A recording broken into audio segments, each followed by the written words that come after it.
Hello বন্ধুরা, তোমরা সবাই কেমন আছো? আশা করছি ভালো আছো। হ্যাঁ, হায়দ্রাবাদি চ্যানেলে তোমাদেরকে স্বাগত জানাই। তোমরা দেখতেই পারছো যে আজকে একটা খাবারের ব্লগ নিয়ে এসেছি। আজকে আমি বানিয়েছিলাম চিকেন কিমা।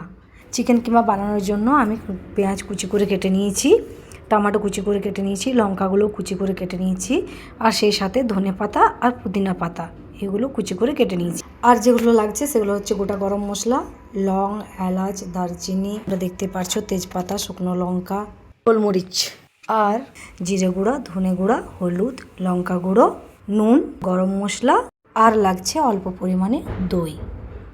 নামটাতেই বুঝতে পারছো চিকেন কিমা, সেই জন্য চিকেনের কিমাও বানানো হয়ে গেছে, তোমরা দেখতে পাচ্ছ। প্রথমে আমি কড়াইতে তেল দিয়ে দিয়েছি আর সেই সাথে 2 চামচ ঘি দিয়ে দিয়েছি। তেল আর ঘি গরম হওয়ার পর আমি যে গোটা গরম মশলাগুলো নিয়েছিলাম সেগুলো সব ওই কড়াইয়ের মধ্যে দিয়ে দিয়েছি। তারপর একটু পারা নাড়াচাড়া করে নিয়েছি।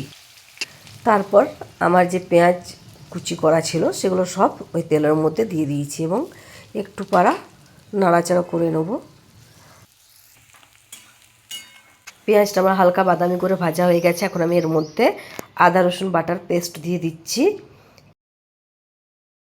তারপর আমি ভালো করে আরও নাড়াচাড়া করে ভেজে নিচ্ছি যাতে আদা রসুন বাটার গন্ধটা চলে যায়। তারপর আমি ওর মধ্যে কুচানো যে টমেটোটা ছিল সেই টমেটো কুচানোটা দিয়ে দিচ্ছি এবং টমেটো কুচানোটা দেওয়ার পর ভালোভাবে মিশিয়ে নেওয়ার পর আমি ওটার মধ্যে কাঁচা লঙ্কাগুলো দিয়ে দিলাম।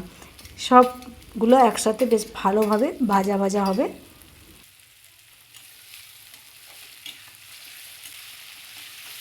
এখন আমি এর মধ্যে চিকেন কিমাটা দিয়ে দিচ্ছি এবং কিমাটা দেওয়ার পর বেশ ভালোভাবে একটু নাড়াচাড়া করে নেব। আর এই রেসিপিটা বানানোর জন্য গ্যাসটা কিন্তু আমার হাই ফ্লেমে দেওয়া আছে, তোমরা দেখতেই পারছো।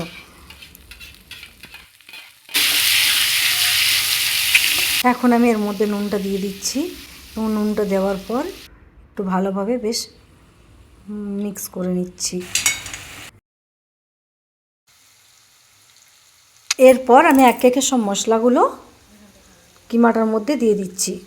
প্রথমে আমি ধনে গুঁড়ো দিয়ে দিলাম, তারপর লঙ্কা গুঁড়ো দিলাম, হলুদ গুঁড়ো দিচ্ছি, নুন আগেই দিয়ে দিয়েছিলাম তোমরা দেখেইছো তো, আর সেই সাথে জিরে গুঁড়োও দিয়ে দিচ্ছি। এগুলো দেওয়ার পর আমি এখন বেশ ভালোভাবে এটাকে নাড়াচাড়া করে নেব এবং বেশ কিছুক্ষণ কষাবো। যখন আমার এটা কষা হয়ে যাবে তখন এটা থেকে তেল ছাড়বে, তোমরা নিজেরাই বুঝতে পারবে। তো যতক্ষণ না তেল ছাড়ছে ততক্ষণ আমি কষাবো। আমার এটা তেল ছাড়া শুরু করেছে। এখন আমি এর মধ্যে একটু জল দিয়ে দিচ্ছি, কারণ জল না দিলে তলে বসে যাবে মশলাটা। এরপর আমি এর মধ্যে দইটা যেটা ছিল তোমাদেরকে দেখিয়েছিলাম সেই দইটা দিয়ে দিচ্ছি।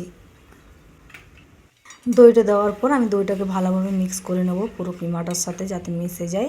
আমার এই ভিডিওটা ভালো লাগলে আমার চ্যানেলটাকে সাবস্ক্রাইব করো আর আমার এই ভিডিওটা লাইক শেয়ার কমেন্ট করো। আমাকে তোমরা সাপোর্ট করো যাতে আমি এগিয়ে যেতে পারি।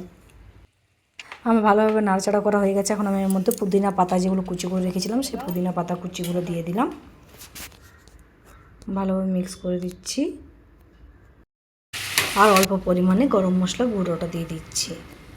তোমরা দেখতেই পারছো সব কিছু দেওয়া হয়ে গেছে। এখন আমি এগুলো ভালোভাবে আবার মিক্স করে নিচ্ছি। তারপর এটাকে 10 মিনিটের মতো ঢাকা দিয়ে দিচ্ছি। তখন কিন্তু আমি গ্যাসের আঁচটাকে কম করে দিচ্ছি। তো তোমরা দেখতেই পারছো যে আমার এটা অলমোস্ট হয়ে গেছে। এখন আমি এর মধ্যে জল দিয়ে দেবো আর সেই সাথে আমি যে ধনে পাতা কুচিটা করে রেখেছিলাম সেই ধনে পাতাটা একটু পারা দিয়ে দেব। আমি এটাকে ঢাকা দিয়ে 10 মিনিটের জন্য রেখে দিচ্ছি। এই সময় কিন্তু আমি গ্যাসটাকে বাড়িয়ে দিয়েছি। তোমরা দেখতে পাচ্ছ আমার কি সুন্দর কালার এসেছে, কি সুন্দর হয়েছে। তো এটাকে আমি এখন একটা বাটির মধ্যে নামিয়ে নিচ্ছি।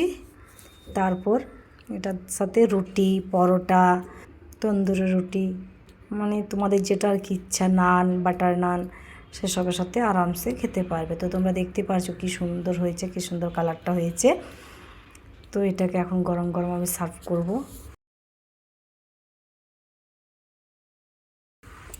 আর এটাকে সাজানোর জন্য আমি একটু পারা উপরে ধনে পাতা কুচি দিয়ে দিচ্ছি আর অল্প পরিমাণে কাঁচা লঙ্কা কুচি দিয়ে দিচ্ছি। তো যদি এই রেসিপিটা তোমাদের ভালো লেগে থাকে তোমরা অবশ্যই বাড়িতে বানাও এবং খাও। কেমন টেস্ট হয়েছে সেটাও কিন্তু কমেন্ট করে জানিও, আমাদের খুব ভালো লেগেছে। দেখা হচ্ছে নেক্সট ভিডিওতে, ততক্ষণের জন্য বাই বাই, ভালো থেকো।